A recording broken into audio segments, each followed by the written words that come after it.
back to my channel. I'm Kristen, the maker behind Yarn Theory, and today we are continuing our holiday series.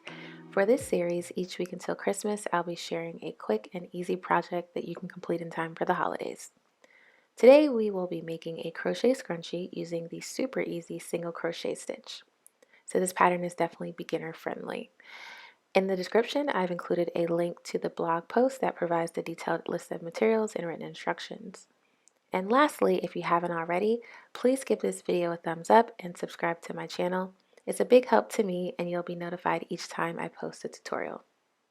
Now let's get started.